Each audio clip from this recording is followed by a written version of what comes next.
So let's get into it. Let's talk Nuggets versus Wolves. The Wolves Yeah. are up. They're up 2-0. The first game, you know, solid victory for the Wolves. Left everyone feeling like okay, like we thought this was maybe going to be a series. We thought the Wolves might have some advantages in this series. Great victory for them. Amazing performance for Anthony Edwards. He continues to dominate the playoffs in surprising fashion. And then game two happened. Rudy Gobert has a baby that no one like I didn't even know his girlfriend was pregnant. Congratulations to the Gobert family. That's amazing news. All of a sudden, Rudy Gobert is sitting out game two. I didn't even know like when tip off happened. That's when I found out that like oh Rudy's not playing. Oh, and then I'm on Twitter and I'm like he had a baby, and then the announcers are getting the news, but it slid in there at the last second. Apparently, they believed he was still going to be able to make the game, Oh, which okay. seems a little bit ridiculous. Like, what do you mean? Like, he just had a baby. I think he's going to be like, okay, got to go to work now, honey. That's like anyways. Um, so I thought, okay, the Nuggets are going to take game two and we're going to go back to Minnesota. We've already stolen a game. This is fine. Let's like see what we can do. And Nas And Reed had then other ideas. Nas Reed and Nikhil Alexander Walker and like the defense of Carl Anthony Towns, and I mean really just everybody on the team. It was like I used to play in this like like a fairly like low level 4-on-4 league. It was really fun, and every now and like it was so casual that sometimes not enough people would show up to play, and the Hmm. expectation was you would play 3-on-4 until if one of your players was late. And I kind of remember like if we had the right players there, at least like it would make us like really lock in on defense. Yeah. Just sort of like we knew we were at a huge disadvantage, so we'd be like scrambling and playing so focused and upping the intensity, and waiting for our fourth player to show up so we'd stop doing this. But there'd be a couple of games where we'd be up or we'd be tied by the time that our fourth player showed up, and then like it was almost like not that you could sustain that over a whole game, but I feel like what happened with the Wolves, like okay, we don't have our defensive anchor. We need to go out there and play the most perfect game of defense we've ever played if we want to have any chance of winning this game. And they just did it. Like it's like that's the most insane defense I've seen since like the 2008 Celtics, or like Hmm. 2004 like Pistons and Spurs, and like different era and different defensive styles. But like Nikola Jokic couldn't catch the ball. Like he couldn't like there was no like he wasn't even making clean catches, and Jamal Murray couldn't like dribble the ball up the court. Like they were just getting like humiliated in every possession. I was surprised every single time they scored. Like Yeah. whenever Denver got a bucket, it's just like, well, that was really lucky because like I don't see how there was no obvious way for them to get a bucket. Um, on top of things like whenever they did sort of like whenever there was enough of a breakdown where they would break clean, like Denver's also just missing shots. You could tell they were rattled. Like Jamal Murray missed like four pretty clean looks from the middle of the like from the foul line kind of thing. I mean, that's kind of They been par for the course for him this playoffs, but yeah. Yeah, he's hurt. It's pretty clear. Like he does not have the same Mm. bounce that like he had in last year's playoffs, where he was just sort of like really able to just always pop into a jumper, kind of He's no matter he's what. hurt, and then also Kevin O'Connor reported that he's also like he has this practice where he kind of comes into the season out of shape and then doesn't start taking his conditioning seriously until after the All Star break, which I mean, if that's true, it completely makes a lot of sense of Jamal Murray's entire career, basically, because he always is kind of a very subpar version of himself earlier in the season and then kind of ramps up as the season goes along. I mean, I guess I'm not going to make any comments on kind of like the work ethic here, but that compounded with the calf injury that he sustained is just kind of a killer. Yeah, I mean, I can't speak to. I didn't see the report, and I don't know what the substance is behind it. I've only ever heard that he's like like a freakish workout guy, so I have no reason to believe otherwise. But like, he's clearly not getting enough lift off that calf, and he's not like a huge physically imposing player. So it's like No. if you lose a bit of pop, like you can't be expected to do the same things. I actually thought like he played. Yeah, I mean, he had big moments against the Lakers. He didn't play consistently well, and he clearly wasn't generating enough like separation or getting the same elevation on his jump shots. So, Yeah. but like I still thought he was like playing with a lot of confidence. But he was in that series, he's going up against like Austin Reeves and D'Angelo Russell. Like they had no defenders to throw at him, and he was still struggling. So to walk into this next series where it's like it's 48 minutes or however long Jamal Murray plays in the game, if he plays 38 minutes, it's going to be Nickeil Alexander-Walker, Anthony Edwards, or Jaden McDaniels on you pretty much every single possession. And there was no concept of like generating a switch for him. Like he wasn't even able to get close to picks. Like that was wild. I'm still like the entire NBA like fandom is still reeling from this game because like we all believed in the Nuggets. Um, we all saw them trump through the playoffs last year. We're like, okay, they didn't look amazing against the Lakers, but this team is just like they're problem solvers. They're going to figure it out. There's little whispers that they hadn't been playing well. And now it's like the entire infrastructure of the hope in the Nuggets is collapsing. And like the Yeah. discourse is shifting to just sort of like, is Nikola Jokic good? Yes, he is good. Were the Nuggets ever good? Yes, they were ridiculously good. Like it is annoying as both a fan of the Wolves and just a fan of like defense, how much more it's always a talk when a defensive team beats an offensive team. It's always about the offensive team. The offensive team, yeah, it's always the Uh, offensive team's fault. You know, they could have just scored more. You know, and they just decided not to. yeah. How many times have you heard about LeBron choking in the 2011 finals versus how many times you've heard about what Dallas did defensively to make sure that LeBron had a poor series? Like Yeah, it's I've heard mostly a just little been bit of the latter. Cuban and some Mavs people talking about their defensive strategy. Yeah, and their defensive strategy. Sean Marion was amazing in that series. The whole like Rick Carlisle's coaching scheme. We'll talk more about him later, but was amazing in this series. In that series, and like all we do is talk about like it's some failure of LeBron's like character. And the funny thing Instead, is, like, we understand this with coaching. Like, we understand coaches who aren't fast enough to make adjustments, aren't versatile enough, aren't flexible enough in the playoffs. Like, that can be a big impediment to their team's performance. But for some reason, that doesn't translate to, like, players, even though, you know, it can be much the same story with a player. I mean, we all kind of know that, you know, guys that are one-trick ponies or specialists, you know, and don't have a necessarily well-rounded game, tend to struggle a lot in the playoffs, right? Because you can target their weaknesses because they have very pronounced weaknesses. But that also scales up to star players who have weaknesses in their game, right? So the criticism there is more like a lack of versatility or preparedness, or, I mean, I don't know. Like, obviously LeBron figured it out, right? Figured out how to, I mean, I don't necessarily know what to call the Dallas style defense they played against him in the finals, but like he figured out how to beat that style of defense. But there was a time in his career where he didn't know how to do that.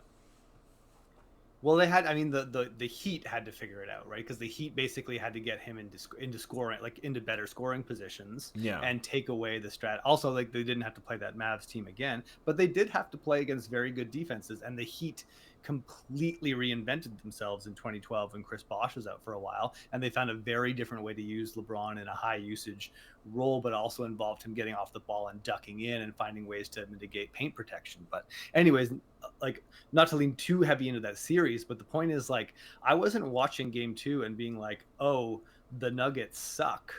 Oh, the Yeah. Nuggets like aren't doing good job. I'm looking at it and being like the Wolves are not letting the Nuggets get into any part of their offense. They're not letting them. They're not letting Jamal Murray pocket pass back to Jokic on the roll. So that's gone, right? There's no Jokic Murray pick and roll that ends with a Jokic catch because they can't get him a clean catch off that. They've taken away Aaron Gordon duck-ins. Not so much in game 2. In game 1, they used Rudy Gobert more. Like he was able to use his length to hang back and stop a lot of Aaron Gordon's like baseline work. In game 2, actually, one of the only things that was working was Aaron Gordon getting loose a bit on the baseline. But scheme-wise, the Wolves know how to play against that. So they're taking away all of the Nuggets' pet toys. So like basically what I'm looking at right now is like the machine that is the Denver Nuggets offense that no one could figure out a year ago in the playoffs and no one looked to have figured out at all during the regular season has now like been figured out. You need a very ridiculous personnel to do that. Like you do need like, oh yeah, we play 2 mobile bigs all the time and we put at least 2 giant perimeter elite defenders out there at all times. So like there's like you know the Wolves are probably the only team that can do that. Maybe there's a couple other teams that deserve a mention in that category. But like looking forward in the series, it's like a destruction that terrible. It's really hard to imagine the team recovering from, Yeah. especially because like they've been running this same offense so effectively, and now that they finally met an obstacle. And there's the whole narrative where like Tim Connolly built this team to beat the Denver Nuggets that he also built. Like he's like, you know, he's moved on to his next iteration, which is a cute and cool narrative, and it's like fun, and obviously it's like playing out, so people are allowed to tell that story. I have no idea I whether don't know how that's like much I really believe a that thing or not. necessarily, but Yeah. But it's working, so they get to say it, you know what I mean? yeah. Like people believe the results more than anything, more than the process. But I think with an injured Jamal Murray, if he can't recover any of his form, I think it's going to be tough. But it will be interesting to see if what the Nuggets try to do differently after Yeah. having their world taken away from them. I mean, they're going to have to adjust. You'd assume that they will figure out a way to make adjustments. And I think having a couple of days to look at that in between games where it's not just one day off, you might see a little bit more opportunity on, Mike Malone's side of things to, I guess, watch more film, especially in game two, because that's where the Wolves really broke out, like the full court pressure and stuff. Um, I And mean, Reggie Jackson got hurt, so they're like really yeah, short on ball handlers now. yeah. I Like mean, they're there's always a counter to like any kind of punch your opponent throws at you. So, but but I mean, with Rudy Gobert coming back, like the thing is about this defense, like they are like usually a defense is either overload or it's conservative, right? Like when we yeah, think of even like really great defense, we think like, well, what did they do well? They were either able to overload and force turnovers and not really let anyone get into the teeth of their defense, or they had such strong paint protection that they're able to play aggressively out of both. Minnesota currently has both. hmm Minnesota with like for so many years we've watched a janky Minnesota defense that played ever since Chris Finch came to Minnesota. We've played a very aggressive defensive style because we don't have the paint protection. Our bigs play high. We blitz a lot of screens. If they can pass around us, they'll kill us. But hopefully, we give ourselves a chance by forcing turnovers and stopping at the point of attack. But now you have Ant and Towns and McDaniels all used to playing that way and still being allowed to play that way. And then you bring Rudy Gobert onto the back line, and just like now we have everything. It's like and I watched them play really great defense all year. I believed in this defense, but I did not see this coming. Like I did hmm not see like the single, like, because it's like not like it was just a blowout where they were hot and Denver was cold. Like every single possession was like, I really can't say now. I'm gonna stop because I'm too excited. But like congratulations to Rudy Gobert on the birth of yeah. his child. There's no better way to honor the birth of Rudy Gobert's child than like playing defense like that would make him so proud. There's obviously clearly some like powerful blood magic that comes from having a kid in the playoffs. Yeah, we saw that with Fred VanVleet a couple years Yeah, ago. like it's the latest. Like it's funny that this one doesn't even involve like the player though. It's like his No, team. Like, just his team. the birth has now empowered the entire team. So I mean, yeah, we'll see. I'm really curious. I'm not like out on the Nuggets. We saw them No. solve too many problems last year. One gigantic humiliation is not enough for me to be like the Denver machine is. It's over. Like everyone's like moved on. They're just like, how did the Celtics match up with? Sorry, how did the Wolves match up with the Celtics? Just like it's Just brushing over the Thunder, man. Just not even. and brushing over the Nuggets. Like like if Yeah. we go up 3-0, then I will join in on the I'll start planning the Western Conference championship parade. Well, I mean, making it to the conference finals. I will say with Jamal Murray's injury, it's maybe a safe assumption that the Wolves are going to win this series. If Murray was fully healthy, maybe it's a different story. But like, we're talking about a team where that 2-man game between Jokic and Murray is the bread and butter of their offense. That's just not operational right now. With one of those guys, you know, not playing at 100%. And then like the other thing is the Nuggets bench is just it's really thin, and Mike Malone is for some reason really reluctant to use these young guys.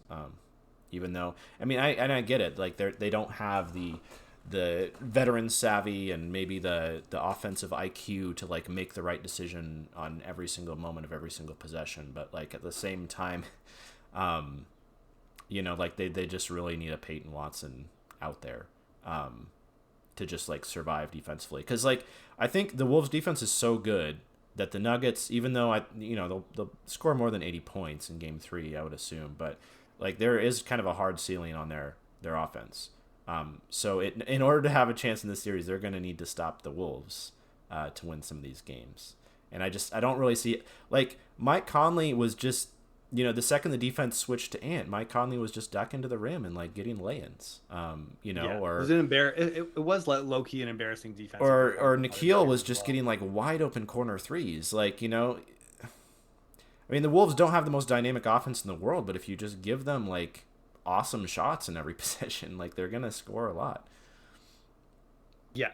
And I mean, they've definitely proven that they can score against a soft defense. So you do have to play good defense against the Wolves, and we've yet to see them be punished for that. In the 6 games the Wolves have played in the playoffs, in the year 2024, they have held their opponents to under 100 points in 4 of those 6 games, Yeah, which is just like, that's really good. and they're playing only against top 10 offenses. They're playing against like they played against the 9th and 5th ranked defense in the NBA.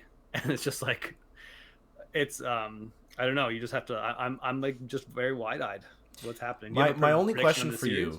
you is I don't know how sustainable the level of energy that they're putting into defense is over the course of the entire postseason. And I mean, they are a young team and they haven't had a deep playoff run before, so we're not talking about like mounting fatigue due to age or the grind of last postseason or anything. So they do have legs, but I mean, there's a reason teams don't play full court pressure very often in the NBA. Is that really is extremely draining on your guys to have to do that.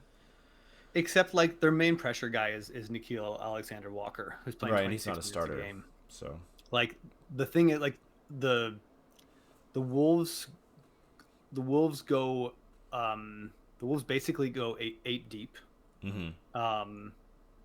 It's like it's a thick 8 deep. Like they don't have anyone playing 15 minutes a game, like it's like Kyle Anderson is the only one playing under 20 and he's playing 19.3, and that's more been like a circumstantial thing. Like he plays more than that. So like Anthony Edwards is playing almost 40 minutes a game, but he's the only one up there. Everyone else is playing, like Towns is playing 33 minutes, like Gobert's playing 35, Conley's playing 31. Like they aren't really taxing guys minutes wise.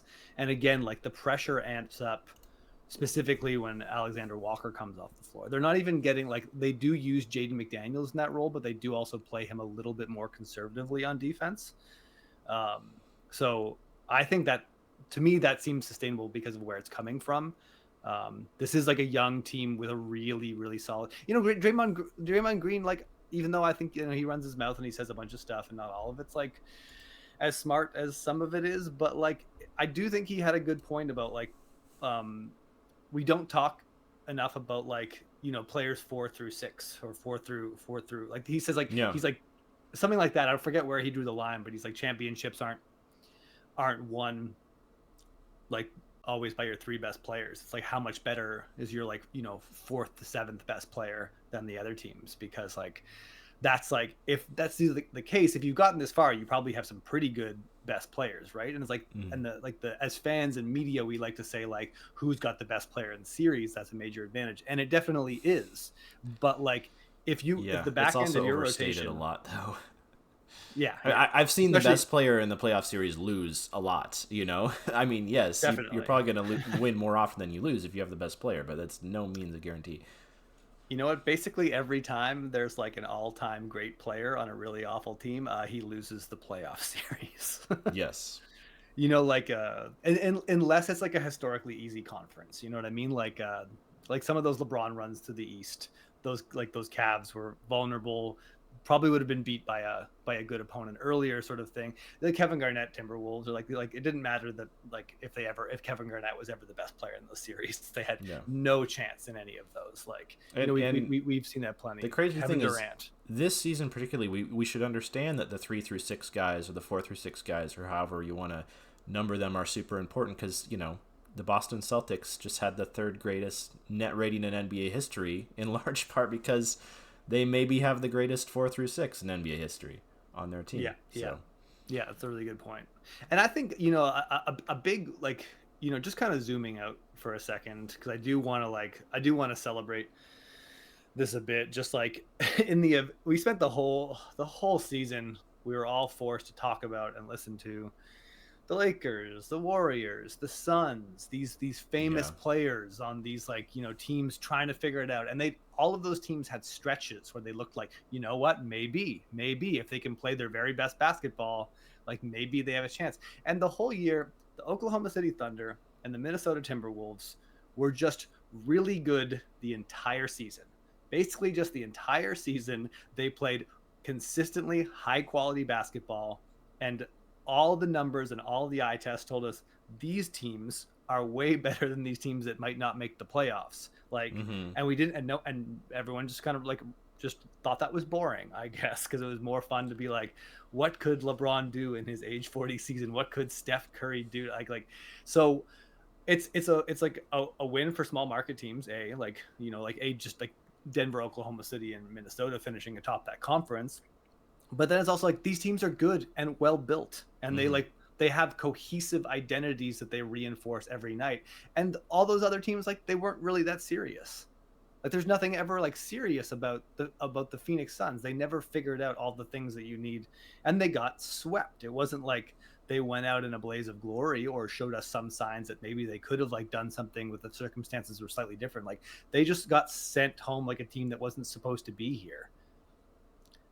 So I'm just excited that, like, whether if even if the Nuggets come back and beat the Wolves, even if the Mavs prevail against the Oklahoma City Thunder, like I feel like well constructed younger teams are just kicking the crap out of like older big name teams right now.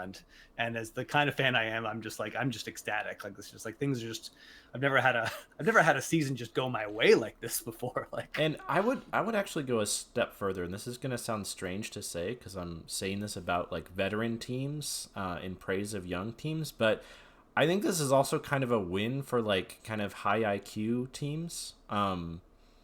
Teams that like really understand the ways in which they can exploit the other team and what they need to do to fulfill their game plan. Because that's the OKC Thunder on offense. I mean, OKC's really good on defense too.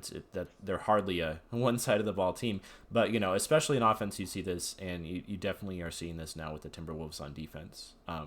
It's not just like, hey, let's have our star run every play and he'll figure it out. yeah, Like yeah, the way the Phoenix Suns attacked the Wolves, it was just so much like, we'll run like one action, but then Devin Booker or Kevin Durant, like, why don't you figure out a way to create a shot against Jaden McDaniels? Like, just the team is just not making things easy on the players that they do have. And whereas like the way that Chris Finch and Mike Inori, I guess, at this point as well, have kind of figured out how to attack the Nuggets is just highly commendable. Like the players are executing, but like the way that they have, just like you said, like the way that they've prevented the Nuggets from getting into their offense and running things the way that they want to do, like that requires a high degree of preparation and preparedness. And the Thunder are just like they're just the dream team of like in-game adjustments. The second someone subs into the game, within one possession, they've already determined like the new best way to attack your defense. yeah. Let's get into that series now. But right before we go, do you want a prediction of the Wolves Nuggets series? I mean, I feel like we're kind of cheating at this point because we're 2 games into the series. But I mean, Yeah, I'll say Wolves will take it in 6. I predicted Wolves in 7 at the beginning of the series, so I'm gonna stick with it, like you say, to not be fair. And I mean, I would love to see the Nuggets make a series of this. I'd be on like I've rooted for the Nuggets for a while. Obviously, I'm not rooting for them to beat the Timberwolves, but like it would be sad for this team to crumble so soon into their imagined dynasty. So I Mm-hmm. would like to see them give us reason to believe in the Denver Nuggets going forward. So this Yeah, is and like an going into the playoffs, I had the Nuggets making the Western Conference Finals, so I picked the I, Nuggets. Um, I had them winning okay, I did at not the have the begin. Nuggets winning the Western Conference Finals. I actually had the Thunder, who we Oh can get wow, into now. you are a truther. Thunder versus Mavs. Let's do it.